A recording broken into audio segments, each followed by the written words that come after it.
పురుషులు, స్త్రీలు, చిన్న బిడ్డలు, యవనస్తులు అందరం కలిసి చెబుదాం హల్లెలూయా. చాలా సంతోషం. ఈ రోజున మరి మేము నూతనముగా వచ్చిన సందర్భముగా, నూతన మండల నాయకులుగా, నూతన సంవత్సరములో అదియును 2025వ సంవత్సరంలో ఈ మొట్టమొదటి మాసములో 2వ పరిశుద్ధ దినమున ఈ 12వ తేదీన మమ్మల్ని ఘనముగా స్వీకరించిన సంఘానికి, సంఘ కాపరి అమ్మగారికి, సంఘ పెద్దలకు, యవనస్తులకు, గృహసమితి స్త్రీలకు, నిజంగా అమ్మగారు ఆల్రెడీ తెలియచేశారు కాబట్టి దాన్ని మరలా చెప్పడం నాకు ఇష్టం లేదు. ఈ మండలంలో మేము వచ్చిన తర్వాత ఇదే చాలా, ఇక్కడ కూడా ఇంక చాలే అంటున్నాం. అయ్యగారు ఒక్కొక్కరిని పిలిచి ఘనముగా వారు నా నోరు కట్టేయటానికి ముందే బైబిల్లో నుండి ఒక వాక్యాన్ని చూపించారు. మరి ఈ మహిమ, ఘనత, ప్రభావాలు దేవుని నామం పేరట మేము వచ్చాం కాబట్టి ఇవన్నీ కూడా దేవునికే చెల్లునుగాక. ఆమేన్. ప్రభునందు ప్రియ దేవుని సంగమా, ఈ వేమూరు సంఘము నాకు చిన్నతనం నుండి ఎరిగినటువంటి సంఘం. ఎందుకంటే ప్రకాష్ గారు మాట్లాడారు, మా నాన్నగారు, మా అమ్మగారు కూడా ఇదే స్థలంలో, ఈ వేమూరులోనే, ఈ గ్రామంలోనే వారు పెరగటం జరిగింది. మా నాన్నగారిని ఏం పిలుస్తారు వారు చెప్పారు. మరి ఇంకో మాట చెప్పాలంటే మా అమ్మగారు కూడా మండ్రు అంజీ గారు, మా అమ్మమ్మ పేరు నాకు అంతగా గుర్తులేదు, బూదిమ్మ ఏదో అనేవారు. వారి యొక్క వారు కుమార్తె మా అమ్మ సుందరమ్మ గారు, ఆమెను కూడా బుర్రమ్మ అని పిలిచేవారని మా అమ్మగారికి ఈ చరిత్రలన్నీ తెలుసు, ఆమె చెబుతూ ఉంటుంది. మరి ఆ విధముగా నేను అనుకుంటూ ఉన్నాను, వారు కూడా రక్షణ సైన్యంలో ఈ వేమూరు సేన స్థానం నుండి తర్బీదు కళాశాలకు వెళ్ళటం జరిగింది. అందుకని మా తండ్రి గారిని ఏమని సొంత గ్రామాన్ని మేము చెప్పుకుంటాం, కానీ అంటే మా తాతగారిని బట్టి ఆ సంఘంలో కూడా పనిచేసే భాగ్యాన్ని దేవుడు మా నాన్నగారికి అనుగ్రహించారు. కాబట్టి చక్కని మాటలదు చక్కగా మాట్లాడేవారు.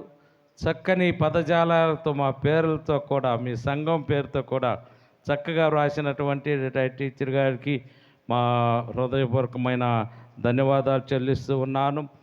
ఇంతటి గొప్ప కార్యక్రమం ఏర్పాటు చేయటం మాత్రమే కాకుండా దైవ సేవకులు మరలా పెద్ద సంఘాన్ని, ఈ తెనాల్లోనే సెంట్రల్ కోర్ ఐతానగర్ సంఘాన్ని మరి అమ్మగారికి అప్పచెప్పి మా కొరకు ఈ కార్యక్రమాన్ని నడిపించడానికి వచ్చిన మేజర్ నాగరాజయ్య గారికి, డిఎస్ గారికి మా ధన్యవాదాలు చెల్లిస్తూ ఉన్నాను. ప్రభునందు ప్రియ దేవుని బిడ్డలారా, అయ్యగారు నాకు చాలా ఇష్టమైన వారు. ఎందుకంటే వారి మాట చాలా కరెక్ట్గా ఉంటుంది. వారు ఏదైనా చెబితే దాని మీద నిలబడేటటువంటి దైవ సేవకులు. అయ్యగారు మాకు 12 గంటలకల్లా మీటింగ్ అయిపోతుంది. ఇప్పుడు ఈ రోజున 12:40 అయింది. అవి మీరు ఎంతసేపు వాక్యం చెబుతూ ఉంటారు అన్నాను. అయ్యా గంట వరకు చెబుతాను అంటున్నాను. ఇప్పుడు నేను గంట మొదలు పెట్టాను అనుకోండి, మీరు ఎవరు కూడా ఇష్టంగా వినరు, వాక్యం వింటారా? చాలా కష్టం. ఒకవేళ మనం దేవుని సన్నిధిలో ముఖమాటానికి వింటామని చెప్పినా అది చాలా కష్టం. అందుకని కొద్ది నిమిషాలు చదవబడిన పాఠ్యభాగంలో నుండి కొన్ని సత్యాలు మనం ధ్యానం చేసుకుందాం. దానికంటే ముందుగా ఒక చిన్న పల్లవి వచనం పాడాలని ఆశపడుతూ ఉన్నాను. కావాలయ్యా యేసయ్యా నీ శక్తి నాకు కావాలయ్యా, నీ బలము నొసగుమయ్యా యేసయ్యా, నీ బలము నొసగుమయ్యా, కావాలయ్యా యేసయ్యా.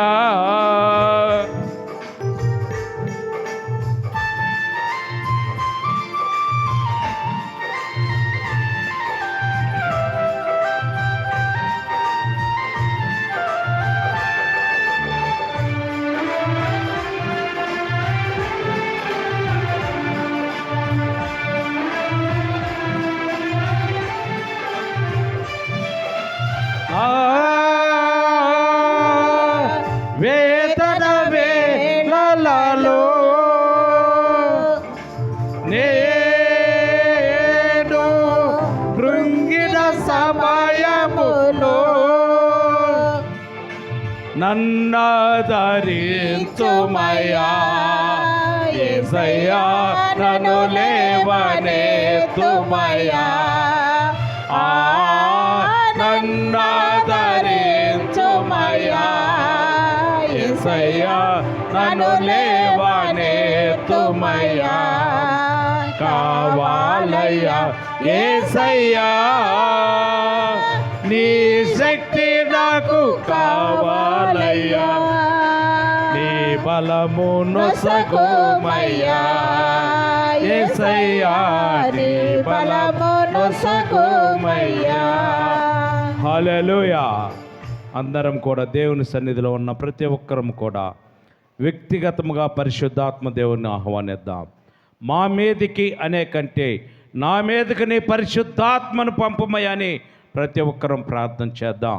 పరిశుద్ధాత్మ దేవుని ఆహ్వానించినప్పుడు పరిశుద్ధాత్మ దేవుని ఆవరించి దేవుని మాటలు ఆయన నీతో మాట్లాడాలి.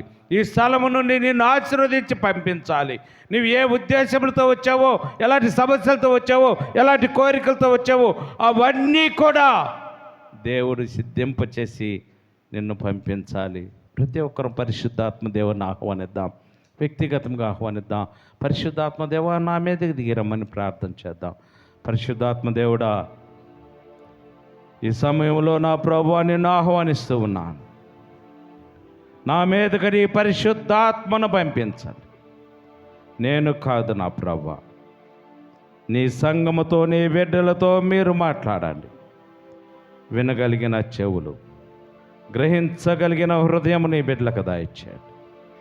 ఎలాంటి అల్లర్లు, సాతాను శక్తులు, నిద్రావస్థలు, అనాలోచనలు ఈ స్థలంలో లేకుండా వాటన్నిటిని కూడా దూరపరిచి నీ పరిశుద్ధాత్మ సంచారము మాత్రమే నీ సన్నిధిలో ఉంచమని యేసునామములో వేడుకొని ప్రార్థన చేస్తున్నాం తండ్రి. ఆమేన్. హల్లెలూయా.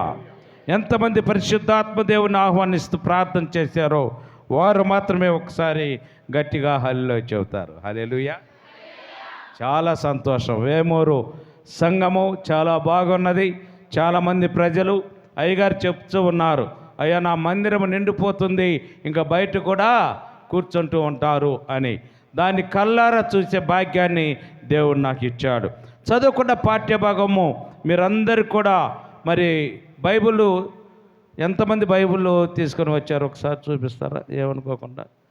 ఎంతమంది? హల్లెలూయా. దేవానికి స్తోత్రం. హల్లెలూయా. ఒకసారి బైబిల్ చూపించి దేవునికి స్తోత్రం చెల్లిద్దాం. హల్లెలూయా. ఎంతమంది మొబైల్ బైబిల్ తెచ్చారు? బైబిల్ యాడ్ మొత్తంలని ఈ మధ్య ఏం చేస్తున్నావు? మొబైల్లో తీసుకొని వస్తూ ఉన్నా. దేవుని సన్నిధికి దేవుని గ్రంథాన్ని తీసుకొని వెళ్ళుట అది మనకి ఆశీర్వాదకరం. ఆదికాండము 39వ అధ్యాయము 1 నుండి 6 వచనాలు. దానిలో నేను పరిశుద్ధాత్మ ప్రేరణ బట్టి ఎంపిక చేసుకున్న అంశము, యెహోవా తోడుగా ఉన్నవారు వర్ధిల్లేదరు లేక అభివృద్ధి పొందేదరు. ఎవరికైతే యెహోవా తోడుగా ఉంటాడో, ఎవరితో యెహోవా ఉంటాడో, ఎవరి కుటుంబంలో యేసయ్య జీవిస్తాడో వారందరూ కూడా ఏం చేయబడతారు? వర్ధిల్లేతారు. ప్రభునందు ప్రియ దేవుని సంగమా, ఈ 2025వ సంవత్సరంలో మీరు కూడా నేను అనుకుంటూ ఉన్నాను 31వ తారీఖు రాత్రి అనగా 1వ తేదీ ప్రారంభించిన వెంటనే ప్రతి ఒక్కరు వాగ్దానాలు తీసుకొని ఉంటారు. వాగ్దానాల ద్వారా కూడా దేవుడు నీతో నాతో మాట్లాడుతూ ఉన్నాడు. అదే విధముగా ఈ రోజున నీతో దేవుడిచ్చే వాగ్దానం ఏమిటంటే, దేవుడి సన్నిధికి నువ్వు వచ్చావు కాబట్టి నీవు వర్ధిల్లుతావు. నమ్మిన వారు హల్లెలూయా చెప్పండి. ఎంతమందికి వర్ధిల్లాలని ఉంది, ఎంతమందికి అభివృద్ధి పొందాలని ఉంది. ఎన్ని కుటుంబాలు దేవుడి ఆశీర్వాదాల కొరకు ఎదురు చూస్తూ, అమ్మగారు చక్కగా ఒకే ఒక్క వ్యక్తిని తీసుకొని ఎబ్బేజుని గురించి చెబుతూ నన్ను ఆశీర్వదించమని కొన్ని మాటలు 4 మాటలు చక్కగా, ఏ కీడు కూడా నా కుటుంబం దరిదాపులకు కూడా రాకుండా దయచేయమని చక్కని ప్రార్థన గురించి తెలియచేశారు. అయితే ఈ సమయంలో వర్ధిల్లుట సహజంగా పెద్దవారు చిన్నవారిని చూసి వారు దీవిస్తూ ఉంటారు. ఏమని అంటూ ఉంటారు?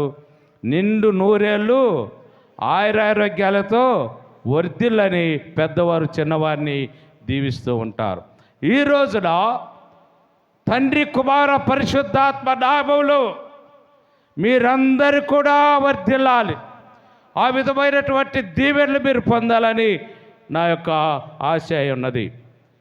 ఎవరు ఆ విధంగా వర్ధిల్లారు, ఏ ఏ విషయాల్లో వర్ధిల్లాలి, ఏ విధంగా మనం వర్ధిల్లాలి, ఎవరి వల్ల వర్ధిల్లారు అని కానీ ఇలాంటి ప్రశ్నలు మనం వేసుకుంటూ ఉంటే లూకా సువార్త 2వ అధ్యాయము 52వ వచనం బైబిల్ తీయకుండా ఎవరైనా చెప్పగలరా?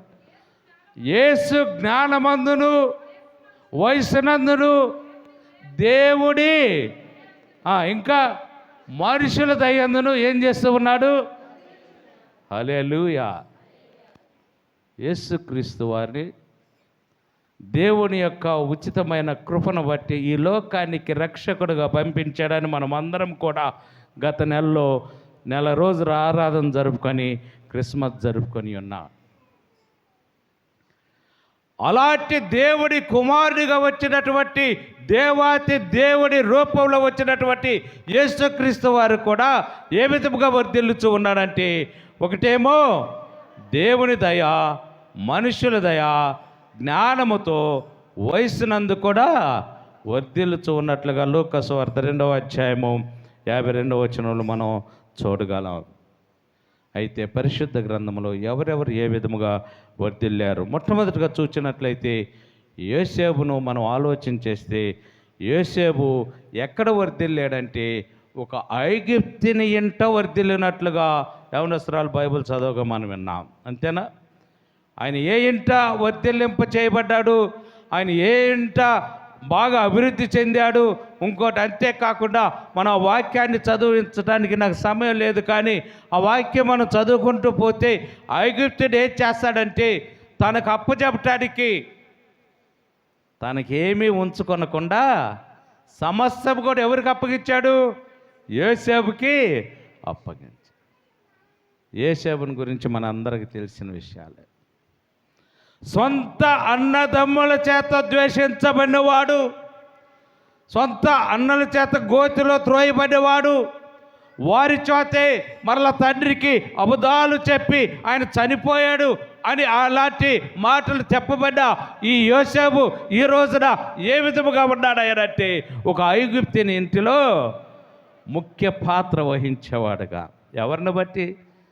అన్నలు తోడలేరు, ఆ సమయంలో తల్లిదండ్రులకు దూరంగా ఉన్నారు కాబట్టి తల్లిదండ్రులు కూడా తోడుగా లేరు.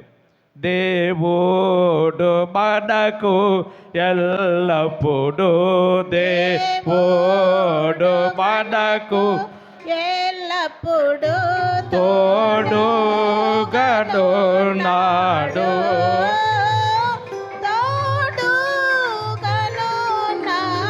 హల్లెలూయా. ఎవరు తోడు లేనప్పటికీ ఎవరు తోడున్నారు? గోతిలో ఉన్నప్పుడు దేవుడు తోడుగా ఉన్నాడు, అమ్మివేయబడినప్పుడు దేవుడు తోడుగా ఉన్నాడు. ఎవరికో ఆ ఫరో అనగా ఆ రాజ్యములో ఆ ఇంటిలోనికి వెళ్ళినప్పుడు కూడా దేవుడు తోడుగా ఉన్నాడు. అంతేకాదు ఈయన ఆ ఇంటిలో ఉండటం వల్ల ఐగుప్తుని ఇల్లు కూడా ఆశీర్వదించబడినది, వర్ధిల్లబడినది. ఆ రాజ్యమంతా కూడా వర్ధిల్లటం మనం అర్థం చేసుకోగలం. నీవు ఏ గృహానికైనా వెళ్ళినప్పుడు ఆ గృహము ఆ విధముగా వర్ధిల్లాలని కోరుకొని వెళ్ళిన సందర్భాలు నీకు నాకు ఏమైనా ఉన్నాయా? ఈ రోజుల్లో మన సంఘాలు, మన గ్రామాలు, మన ప్రజలు నివసించే పరిస్థితులు చూస్తూ ఉంటే నిజముగా నేను దేవునికి ఎంతో వందనాలు చెల్లిస్తూ ఉన్నాను, దేవుడిచ్చే వర్ధిల్లింపును బట్టి. రెండవదిగా చూసినట్లయితే దావీదు కీర్తనలు 92వ దావీదు కీర్తన 13వ వచనంలో మనం చదివినట్లయితే ఇంకా ఎవరు వర్ధిల్లుతారయ్యా అని అంటే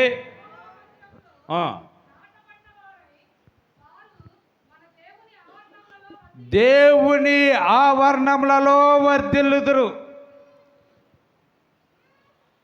ఆదికాండము 6వ అధ్యాయము 5వ వచనం ఒకసారి చూద్దాం. ఆదికాండము 6వ అధ్యాయం 5వ వచనం. నరుల చెడుతనము గొప్పదనియు ఎలా ఉందంటమ్మా? భూమి మీద గొప్పదనియు వారి హృదయం యొక్క తలంపులలోని ఊహ అంతయు ఏంటంట అది? ఆ ఊహ అంతయు ఎల్లప్పుడూ కేవలం చెడ్డదని. ఎప్పుడంట? ఎల్లప్పుడు. ఒక నిమిషమా, ఒక గంట, ఒక రోజా? కాదు సుమా. ఒకవేళ చర్చికి వచ్చే ముందే ఏదన్నా ఇరుగు పొరుగు వారు ఏదన్నా కొంచెం మాట అనుకున్నారనుకోండి, ఏదో ముసుగేసుకొని ఉంటాం కదా స్త్రీలు, అలా కూర్చొని ఉంటే పొరపాటును వచ్చి ఆ పక్కన కూర్చున్నారు అనుకోండి, మరలా వెనక వచ్చినావా ఆ ముఖం చూసినాక అక్కడ కూర్చుంటావా?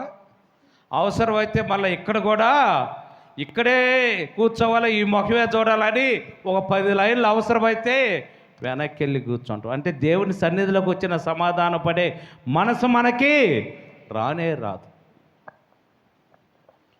అందుకని అక్కడ ఏమంటాడంటే ఊహ అంతయు ఎల్లప్పుడూ కేవలము చెడ్డది. యూత్ను ఒక మాట అడగాలనుకుంటున్నాను. అన్నిటికంటే వేగంగా పరిగెత్తేది ఏమిటి? ట్రైనా? మనస్సు. ఏంటది? మనస్సు. అంతేనా?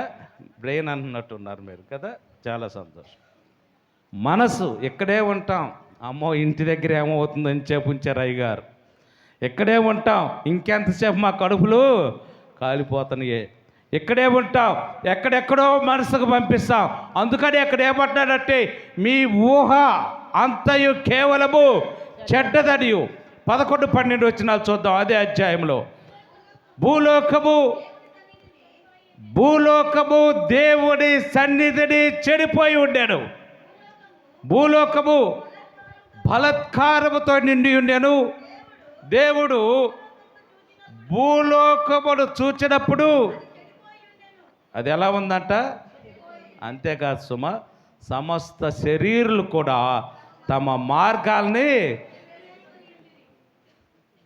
అలాంటి వారందరినీ కూడా మంచి మార్గాల్లో నడిపించడానికి దేవుడు, ఆ దేవునికి వందనాలు చెల్లిస్తున్నాను. ఇక్కడ మాట్లాడిన ఇద్దరు కూడా దైవ సేవకుల గురించి మంచి సాక్ష్యం ఇచ్చారు. అలాంటి సాక్ష్యం కలిగిన దైవ సేవకులను బట్టి మండల నాయకులుగా నేను చాలా ఆనందిస్తున్నాను, గర్విస్తూ ఉన్నాను, గర్వపడుతూ ఉన్నాను. ఎప్పుడైతే మనం ఈ లోకంలో జీవిస్తూ ఉన్నామో దేవుడు ఏమని కోరుకుంటున్నాడంటే నువ్వు ఫలించాలి, అభివృద్ధి పొందాలి, వర్ధిల్లాలి. వివాహాల సమయంలో కూడా ప్రమాణాలు చేస్తూ ఉంటారు. ఆ ప్రమాణాలు చేస్తూ ఆ వాక్యం, వివాహ కార్యక్రమానికి ముందు వాక్యం చెబుతారు. ఆది కాండంలో మరి ముఖ్యంగా ఒక మాట మాత్రం చెబుతారు. ఏమని చెబుతారు? మీరు ఫలించి అభివృద్ధి పొందండి, భూమిని నిర్ణయించండి అని. ఆ వాక్యం చెప్పే అంత చప్పుడు కూడా కెమెరామెన్లు అమ్మ ఇటు చూడు అంటారు, అయ్యా ఇటు చూడు అంటారు. ఈ పెళ్లి కొడుకు పెళ్లి కూతురు కనీసం అప్పుడు వాక్యం వినే సమయాన్ని కూడా మనం ఇవ్వనేయం. అందుకనే దేవుడి మాటలు మన పెడచెవిడి పెట్టడం వల్ల దేవుడు ఏమనుకుంటాడంటే అయ్యో ఈ నరుడిని, ఈ మనిషిని ఈ భూమి మీద ఎందుకు పుట్టించాడా అని తన తల బాదుకుంటూ ఉన్నాడు. మీరు ఆ వచనాల్లో చూస్తే అది అర్థం చేసుకోగలరు. అలాంటి మనుషులందరూ కూడా మరలా ఎలా ఉండాలని దేవుడు కోరుకుంటున్నాడంటే యోహాను సువార్త 3వ అధ్యాయము 16వ వచనం, బైబిల్ తీయనవసరం లేదు ఆ వచనానికి కూడా. దేవుడు లోకమును ఎంతో ప్రేమించాడు కాగా ఆయన తన అద్వితీయ కుమారుడిగా పుట్టిన వారి యందు విశ్వాసముంచు ప్రతివాడు ఏం చేయక ఎవరు నశించిపోవటం దేవునికి ఇష్టం లేదు. అదే మనుషులు అయితే మనం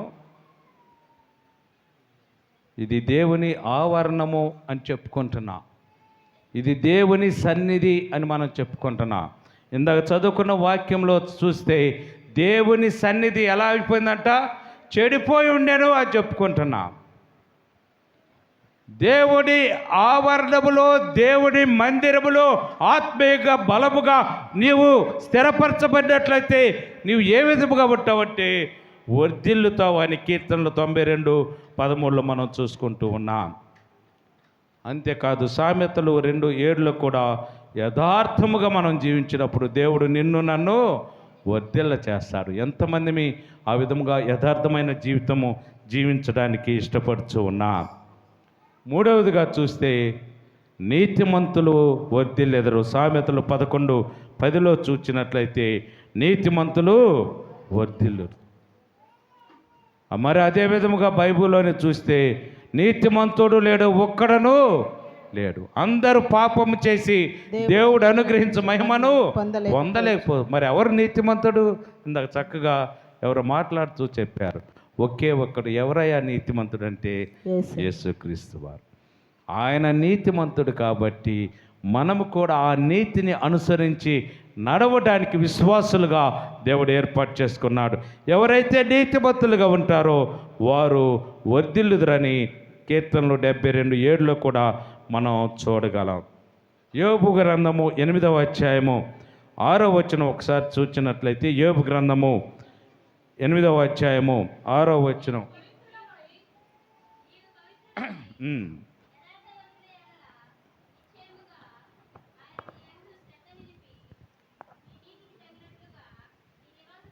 నీ నీతికి తగినట్లుగా నీ నివాసము ఆయన ఏం చేస్తాడంటే వర్ధిల్ల చేస్తాడు. హల్లెలూయా.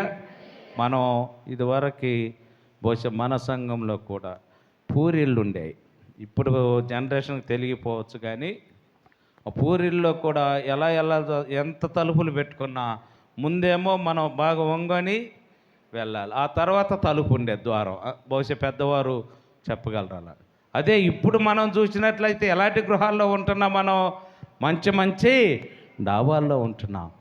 ఏ విధముగా దేవుడు మనల్ని వర్ధిల్లింప చేస్తూ ఉన్నాడు. సంవత్సరములు గడిచే కొలది హబక్కూకు చేసిన ప్రార్థన విధముగా 3వ అధ్యాయం 2వ వచనం వారు చూసినట్లయితే, సంవత్సరములు జరుగుతూ ఉండగా నీ కార్యము నూతనపరచమన్నట్లుగా నీ నివాసాలు కూడా ఆయన నూతనపరుస్తూ ఉన్నాడు.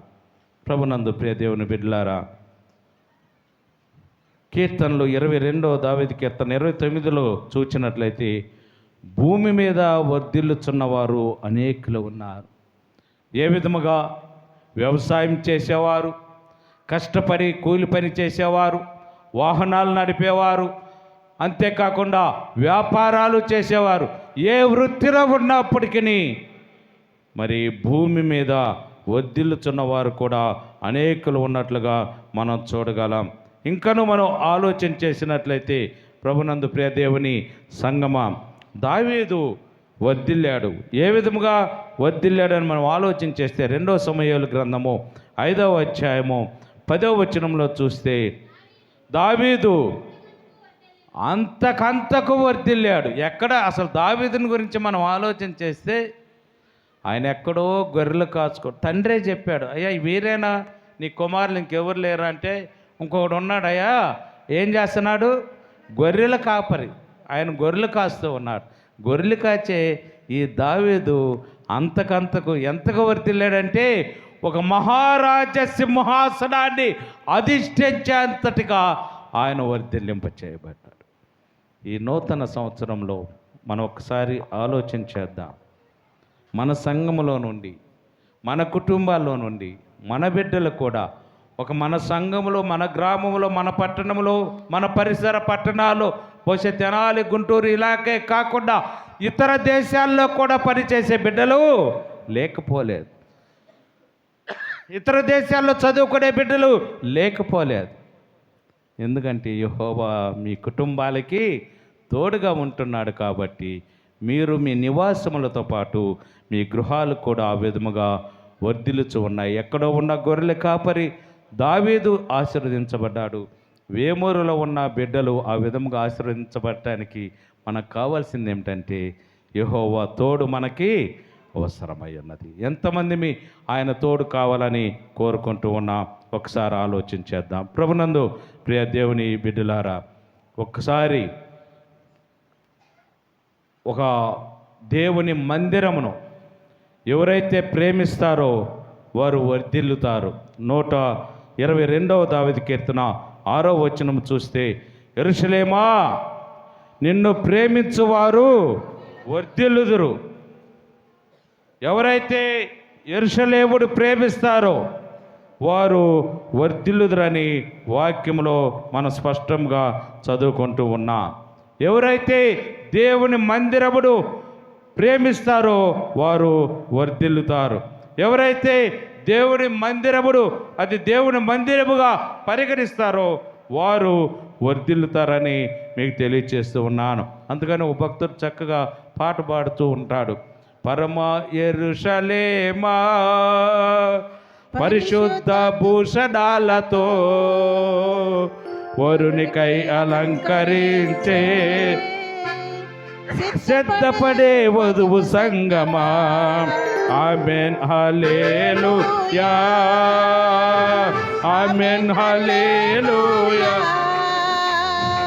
Amen hallelujah, amen hallelujah, hallelujah. ఎవరైతే మన ఎదుట చక్కగా ఒక సాక్ష్యం ఒక మాటలో ఏమన్నానంటే, మరి అన్ని సంఘాల్లో అన్ని వేరే వేరే సంఘాలు ఉండవచ్చు, కానీ మా సంఘములో అయితే ఒక సాల్వేషన్ ఆర్మీ ఇంత ప్రజలు వస్తూ ఉన్నారని మంచిగా మాట్లాడటం నేను విన్నాను. అయినను అలాంటి సంఘములో కూడా సమయాన్ని బట్టి నేను అవన్నీ విశదీకరించట్లేదు, కానీ మీరు గృహాలకు వెళ్ళిన తర్వాత 3వ యోహాను పత్రిక మీరు చక్కగా చదవండి. అక్కడ వ్రాయబడి ఉన్న ఒక 3 వ్యక్తుల గురించి మనం చూడగలం. గాయు అనే వ్యక్తిని గురించి యోహాను మంచి సాక్ష్యం చెప్తూ ఉన్నాడు. ఆయన ఏమని చెప్తూ ఉన్నాడంటే ఒకసారి చూద్దాం. 2వ అధ్యాయం 3వ యోహాను 2వ వచనం చదువుదాం. ఏంటమ్మది? ఓ గాయు, నిన్ను గురించినే విన్నాను, నీ పరిచర్య గురించినే విన్నాను. ఓ సంఘ పెద్దలారా, వేమూరు మరి ఎంతో కాలం నుండి విశ్వాసులుగా ఉంటున్న వారులారా, మీ గురించి కూడా ఇతరులు విని అలాంటి సాక్ష్యం ఇచ్చేదిగా ఉండాలి. ఇక్కడ గాయు విషయంలో యోహాను చక్కగా రాస్తూ ఉన్నాడు. ఏమని రాస్తూ ఉన్నాడంటే చక్కగా నీ ఆత్మ వర్ధిల్లుచున్న కొలది అనే మాటలు మనం చూస్తూ ఉన్నాం. ఎంతమంది మనం ఆత్మీయంగా వర్ధిల్లుచూ ఉన్నాం. అక్కడ సౌఖ్యముగా ఉండవాలని నేను ప్రార్థించుచున్నానని చెప్తూ ఉన్నాడు. అంతేకాకుండా నువ్వు సత్యమును అనుసరించి నడుచుకుంటున్నావు కనుక సహోదరులు వచ్చి మంచి సత్యాన్ని గురించి సాక్ష్యం ఇస్తూ ఉన్నారు. ఈ రోజున కూడా అలాంటి సాక్ష్యాలు విన్నాం. మీ దైవ సేవకుని గురించి, మన సంఘాన్ని గురించి. అదే విధముగా ఇంకొక వ్యక్తి కూడా అదే అధ్యాయంలో మనం చూస్తే ఆయన పేరు మరి ఒకడేమో గాయు అయితే దియోత్రెపే అనే వ్యక్తి ఉన్నాడు. ఈయన ఎలాంటి వాడంటే, ఎలాంటి ఒక సంఘంలో ఒక పెద్దగా ఉన్నాడంటే, ఏదైనా మంచి కార్యాలు జరుగుతున్నాయి అనుకో, ఏంటయ్య గారు మీకు పని పాట లేదా ఏంటి, ప్రార్థనలు ఏంటి, ఈ పద్దాక మైక్ సౌండ్లు ఏంటి అని చెడగొట్టి, మీరు తర్వాత చదవండి ఆ దియోపేతన గురించి.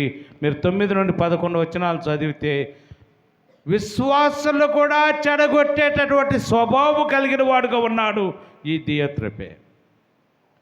అదే విధముగా 3వ వ్యక్తిని మనం ఆలోచన చేస్తే ఇక్కడ దేమేత్రియు, ఆయన ఎలా ఉన్నాడంటే 12 నుండి చదివితే అందరి వలనను సత్యము వలనను మంచి సాక్ష్యము పొందినవాడుగా ఉన్నాడు.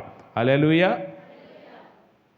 ఈ యోహాను రాసిన 3వ పత్రిక మొత్తం మనం చూస్తే ఇక్కడ 14 వచనాలు ఉన్నాయి. ఆ 14 వచనాల్లో 3 క్యారెక్టర్లు ఉన్నాయి. ఒకళ్ళేమో ఆత్మలో వర్ధిల్లుచూ ఉన్నారు, ఒకళ్ళేమో ఆత్మలో వర్ధిల్లుచున్న వారిని చెడగొట్టుచూ ఉన్నారు. మళ్ళీ 3వ వ్యక్తి ఆత్మలో వర్ధిల్లుతున్న వారిని చూసి మంచి సత్యమును అనుసరించి మంచి సాక్ష్యం కలిగిన వాడుగా ఉన్నాడు. మనం ఏ విధముగా ఉంటున్నాం ఒకసారి మనల్ని మనం పరిశీలన చేసుకుందాం. ప్రభునందు ప్రియదేవుని వేమూరు సంగమా, యేసేపు దేవుని నమ్మాడు, దేవుడు యేసేపుతో ఉన్నాడు. ఆయన నిజముగా దేవుని ఎరుగని ప్రజల కుటుంబంలో ఆ ప్రజల మధ్య వర్ధిల్లిన వాడుగా ఉన్నాడు. అంతేకాకుండా ఎవరైతే దేవుని ఆవరణమును గుర్తెరిగి ఆ దేవుని ఆవరణములో నిజమైన విశ్వాసిగా, నిజమైన సంఘ పెద్దగా, నిజమైన యవనస్తులుగా, నిజమైన చిన్న బిడ్డలుగా ఉంటారో వారందరూ కూడా వర్ధిల్లింపబడతారు. అంతేకాకుండా నీవు నేను నీతిమంతులముగా యథార్థముగా జీవించబడినట్లయితే ఈ లోకములో ఆ విధముగా కొనసాగినట్లయితే ఈ సమయంలోనే నువ్వు ఏ ఉద్దేశంతో వచ్చావో ఆ ఉద్దేశాలన్నీ దేవుడు నెరవేర్చి నిన్ను వర్ధిల్లింప చేస్తారు. చాలామంది అయ్యా మాకు సంతానము లేదు, మా బిడ్డలకు ఉద్యోగాలు లేవు, సరైన విద్యలు లేవు అనుకుంటూ ఉంటారు. అయితే మనం ఎక్కడ ఫెయిల్ అవుతూ ఉన్నామంటే ద్వితీయోపదేశకాండం 28వ అధ్యాయము 1వ వచనములో చూచినట్లయితే అక్కడ ఆయన చెప్తున్న మాటలు ఏమిటంటే, నీవు నీ దేవుడైన యెహోవా మాట ఎలా వినాలండి? ఆవలింతు కాదు అమ్మ సుమ, అనాలోచనతో ఉంటూ కాదు సుమ. అక్కడ ఆయన చెప్పొచ్చు, నీ దేవుడైన యెహోవా మాట నీవు వినాలి అని చెప్పొచ్చు. కానీ ఒక మాట ఏమో చెబుతున్నాడంటే, నీ దేవుడైన యెహోవా మాట నువ్వు శ్రద్ధగా వింటే నేను అన్ని విధాలా నిన్ను వర్ధిల్లింప చేస్తాను. నువ్వు పట్టణంలో దీవించబడతావు, నీ బిడ్డలు నీవు ఉన్న స్థలంలో నీవు దీవించబడతావు, నీకున్న సమస్తము దీవించబడుతుంది. నీ వ్యవసాయం ఏంటి, నువ్వు కష్టపడి పనిచేసే చేతుల కష్టార్జితం పెట్టి, నీ వ్యాపారం పెట్టి, అంతేకాదు నీ గర్భఫలము దీవించబడను, నీ పశువుల మందలు దీవించబడను. ఎంతమంది ఆ విధముగా వర్ధిల్లింపబడాలని 25వ సంవత్సరంలో కోరుకుంటూ ఉన్నారు? ఒకసారి మనల్ని మనం పరిశీలన చేసుకుందాం. ఇవన్నీ జరగాలంటే యేసు మనతో ఉండాలి, మన కుటుంబంలో ఉండాలి. మన బిడ్డలకు కూడా యేసును కలిగి ఉండే బిడ్డలముగా మనం నేర్పించాలి. ఈ వాక్యము ద్వారా దేవుడు మనల్ని దీవించి ఆశీర్వదించునుగాక. అందరం లేచి నిలబడదాం,